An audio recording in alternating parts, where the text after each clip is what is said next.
Cine Recap PH. Ang pelikulang ibabahagi ko ngayon ay patungkol sa dating operatiba ng CIA na napilitang bumalik sa misyon upang pigilan ang banta ng terrorist attack. Ang pelikulang ito ay ang American political action thriller film na ipinalabas 2026 na pinamagatang Jack Ryan, Ghost War.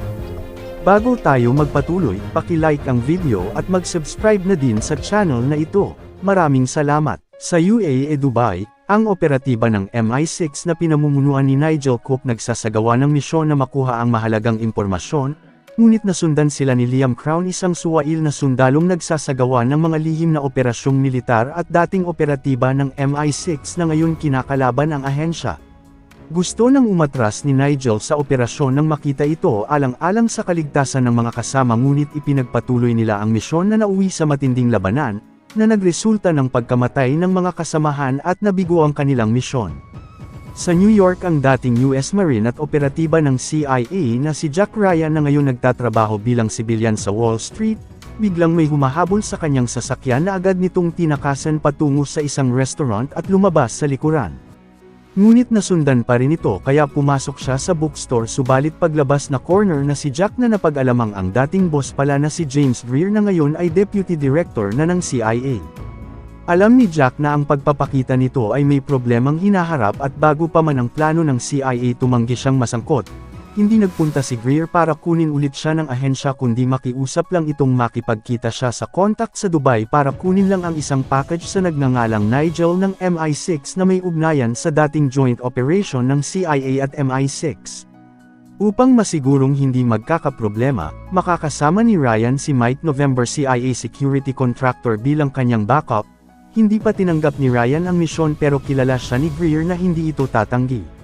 Kalaunan dumating na sila ng partner sa Dubai, nagtrabaho muna si Ryan ng kanyang pang-araw-araw na ginagawa bago ang misyon na may ugnayan sa CIA.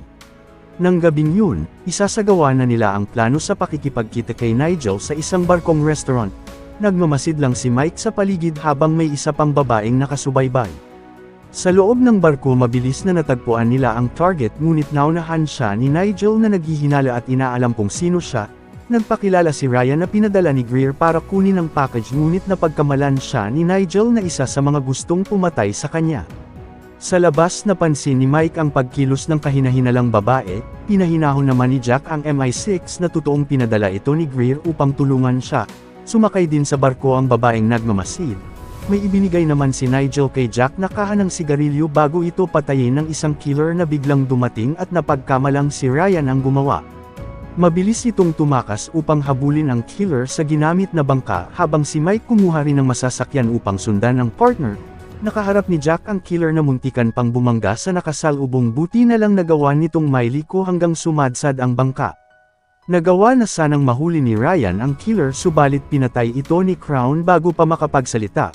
Dumating rin si Mike upang sunduin siya, ngunit nahuli sila ng sumusunod na babae at tumakas ang tatlo sa pulisya.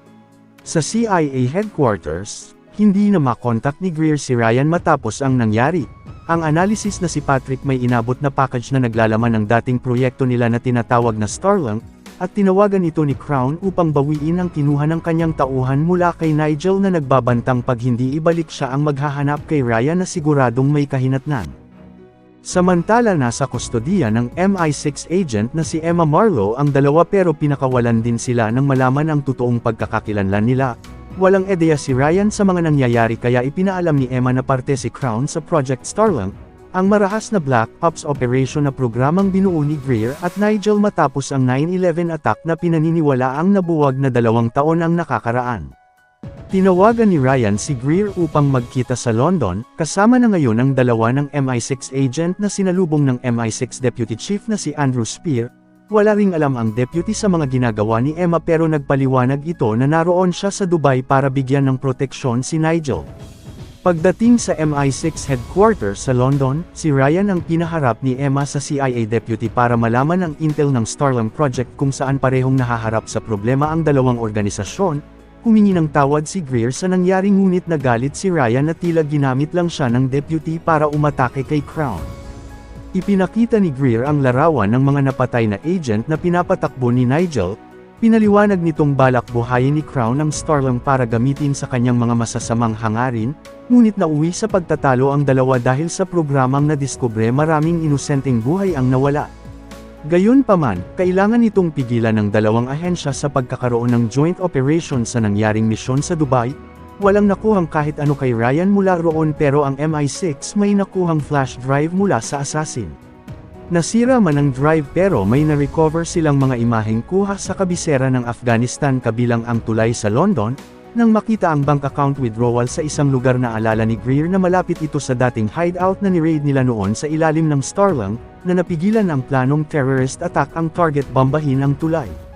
Naalarma ang lahat at agad pinapunta ni Greer ang CIA director sa London para sa joint operation. Ipinapasara niya ang tulay na isinakripisyo ni Nigel ang sariling buhay para sa intel. Dahil dito napilitang isinara ng otoridad ng London ang tulay pansamantala habang nagsasagawa sila ng investigasyon sa tangkang terrorist attack. Sinundan ni Mike ang kahinahinalang lalaki mula sa gusaling binabantayan at dumating na rin ang CIA director sa London. Naghanda ang team para pasukin ang pinanggalingan ng lalaki ngunit nakahalata itong may sumusunod sa kanya bago pa dumating ang unit sa lugar. Ang pinakamatataas sa CIA at MI6 nagkaroon ng pag-uusap sa sitwasyon habang sinusubukang takasan si Mike ng target pero nagawa niya rin itong mahuli.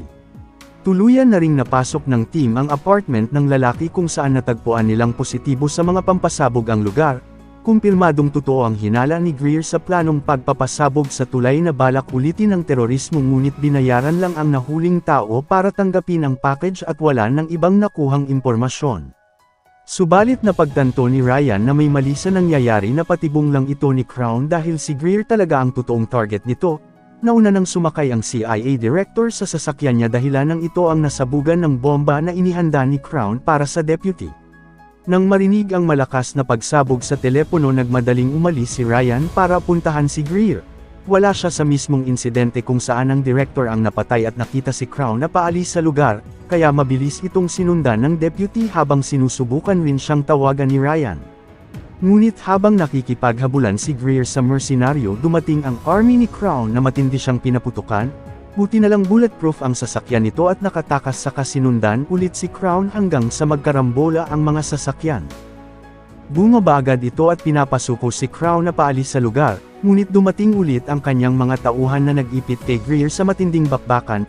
Nauubusan na ito ng bala pero dumating si Ryan kasama ang kanyang team na nakipaglaban at napatay ang mga tauhan ni Crown, na iligtas nila ang deputy at agaran na ring tumakas bago pa dumating ang kapulisan. Ang nasawing CIA director inuwi na sa Estados Unidos ang bangkay na binigyan ng parangal ng militar. Sa ngayon nasa dating Royal Air Force Station sa Abingdon pansamantalang nagtatago ang team na ligtas na lugar para kay Greer na ngayon pumalit bilang direktor ng CIA upang magplano ng hakbang sa kung anong susunod na gagawin ni Crown. Ngunit biglang may dumating na delivery rider sa base para kay Greer na ipinagtataka ng mga ito paano sila natunton. Malinis ng inspeksyonin ang rider para sa dalang package at napagtanto ni Greer kung saan matatagpuan si Crown. Nagpunta si Greer sa Trafalgar Square upang harapin ng personal si Crown para malaman ang gusto niya. Nasa paligid naman ang team nagmamasid sa posibleng mangyari bilang backup ng CIA director. Hindi nagtagal nakita na nila si Crown at inalam ang kanyang gusto. Alam nitong may mga kasamahan si Greer sa paligid at ang gusto niya lang mabawi ang intel mula kay Nigel na maaaring magamit laban sa kanya, hindi naman makalapit ang team dahil may nakatutok na sniper para kay Greer. Isa lang ang tanging gusto niyang makuha kundi ang intel na ninakaw ni Nigel sa kanya, pero walang alam si Greer sa sinasabi nito ngunit lumapit si Ryan na inaakong na sa kanya. Inakala ni Crown binigay ito ni Ryan sa MI6 pero walang tiwala si Ryan sa ahensya matapos mamatay si Nigel. Iniwan niya sa Dubai ang nasabing intel at nagkasundo silang ibabalik niya ito. Hahanapin niya na lang roon si Ryan ngunit ang totoo wala talagang alam si Ryan sa sinasabing intel. Kumuha lang siya ng oras para malaman dahil lagayan lang ng sigarilyo ang binigay ni Nigel ng gabing iyon. Mayroon lang silang 24 oras para malaman ang intel kung ano man yun. Iniisip ni Jack na baka may pinag-iwanang tao si Nigel at hiniling na tingnan ang opisina niya sa MI6 ngunit masama pala ang loob ni Emma sa sinabi ni Ryan na wala itong tiwala sa kanila. Gayunpaman, nagtungo ang dalawa sa Flagon isang bar sa syudad hindi para uminom kundi may sikretong kwarto ang ama ni Emma sa lugar upang pasukin ang MI6 mula sa lumang computer. Walang nakitang kahit ano ang agent sa account ni Nigel, pumalit si Ryan upang siya ang tumingin na may natagpo ang transmission, hindi niya makita ang pinagmulan kaya humingi siya ng tulong kay Patrick sa CIA para mahanap ang network connection. Ipinakita naman ni Emma ang dating larawan kay Ryan habang abala ito. Ngunit biglang naalala ni Ryan ang sinabi ni Crown kay Emma sa square na tinawag siyang blonde ambition at naghinalang ng galing roon si Crown, pero walang ibang nakakaalam sa lugar tanging siya lang at ang ama. Tinawagan ni Ryan si Greer upang magulat sa progreso habang kausap rin ni Emma si Deputy Spear sa telepono, para ipaalam na kasama niya si Ryan sa Flagon kung saan alam ng deputy ang lugar na sikretong hideout. Wala talagang hard drive si Nigel kundi may server itong natagpuan na may koneksyon sa buong operasyon ni Crown sa Dubai. Ito ang kailangan nilang mapasok kaya nagplano ang buong team na magtungo sa Dubai ngunit nakasubaybay pala si Crown sa galaw nila. Sinundo na ni Emma si Ryan gamit ang motor na umaasang may escort ng ahensya. Patungo na rin ngayon si Greer sa paliparan habang dumating na ang dalawa sa airport na nakikita ni Crown ang lahat. Sumakay ang dalawa sa pribadong eroplano kung saan naroon rin si Mike naghihintay. Ang CIA director naman nagpaalam na sa MI6 chief para umuwi at nagpasalamat sa lahat ng tulong na nakahandang makipagtulungan muli sa susunod. Bago umalis ang team tinawagan ni Emma si Spear para humingi ng pabor sa Emirati Intelligence na mag-escort sa kanila. Tinawagan naman ng MI6 deputy si Crown kung saan kasabwat pala ito ng mercenaryo para ipaalam ang sitwasyon. Di nagtagal dumating na ang team sa Dubai, sinundo sila ng Emirati Intelligence para sa escort at sa tulong ni Patrick ito ang nagtuturo ng kanilang pupuntahang lokasyon mula sa nakuhang signal. Pagdating sa lugar wala nang ibang magagawa ang intelligence dahil bawal silang tumulong sa kahit anong foreign operation, pinasok na ng team ang gusaling na sagap kung saan nag-ooperate ng palihim si Crown. Habang pinupuntahan nila ang eksaktong signal ng server na sinubukan noong mag-transmit ni Nigel nakaharap nila ang mga bantay sa lugar, matinding napalaban ang mga ito sa grupo at isa-isa nilang napatay ang mga mercenaryo. Ngunit dahil sa salamin ng sahig ng gusali, nabasag ang salamin at muntika nang sumama si Emma buti na lang nasalo siya ni Ryan at nailigtas habang napabagsak rin ni Mike ang iba pa. Dumating na rin si Crown sa lugar kasama ang grupo, nagpatuloy na ulit ang team sa direksyon ng signal na may mga nakaharap pang ilan sa mga kalaban na nagbabantay. Humiwalay si Mike para maghanap ng ibang daan, nakapasok na din ang grupo ni Crown habang ang dalawa sinusundan pa rin ang signal ngunit may nakaabang na naman na kalaban. Hinagisan ito ni Ryan ng fire extinguisher at napatay, pero wala na silang ibang madadaanan buti na lang napansin ni Emma na hindi konkreto ang pader. Sa ngayon nakalapag na ang eroplano ni Greer sa kanilang pupuntahan, nakarating na rin ang dalawa sa kinaroroonan ng server at nakapasok sa sistema kung saan natagpuan ang buong network ni Crown kabilang ang MI6 deputy.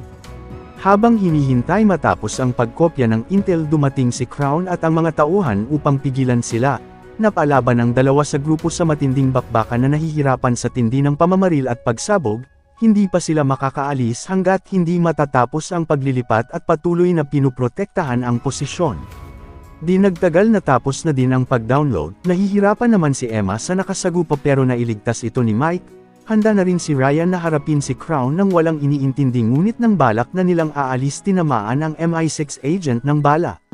Tinanong siya ni Crown kung handa ba talaga itong mamatay para kay Greer, napilitang sumuko si Ryan at ibinalik ang nakuhang intel, pero dumating ang CIA director sakay sa helicopter kung saan pinaulanan nila ang mercenaryo na kasama sa plano. Matapos huminahon ang sitwasyon nagawa pa rin itong mabuhay at hinahamon si Ryan na tapusin siya. Nang ayaw tumugon ni Jack balak pang pumulot ni Crown ng baril dahilan nang napilitan na siyang tapusin ito. Magmula sa nangyari inaresto si Spear ng chief sa pakikipagsabwatan, tapos na rin ngayon ang banta habang hiniling ni Greer sa presidente bilang CIA director gusto niyang maging deputy si Jack Ryan sa ahensya, at magkasama ang dalawang bumalik sa CIA headquarters. Dito na nagtatapos ang ating kwento, sana nagustuhan nyo. I-like ang video at mag-subscribe na din sa channel na ito. Maraming salamat sa panunood, hanggang sa muli. Paalam!